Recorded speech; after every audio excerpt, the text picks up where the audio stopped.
নাম দেবাজিতা চক্রবর্তী। আমি কবি সুকান্ত ভট্টাচার্যের সুচিকিৎসা কবিতাটি বলবো।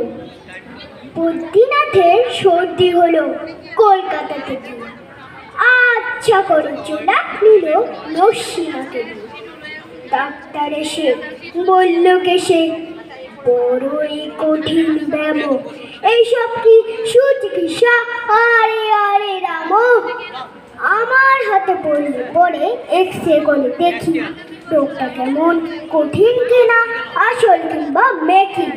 থার্মোমিটার মুখে রেখে সাবধানীতে থাকো, আইস বেটা মাথায় দিয়ে একটা দিন তো রাখো, ইঞ্জেকশন দিতে হবে অক্সিজেনটা পরে, তারপরেতে দেখবো রোগ থাকে কেমন করে। পল্লীগ্রামের বদ্রীনাথ অবাক হলো ভারী, সর্দি হলে এমন তর ধন্য ডাক্তারি। নমস্কার।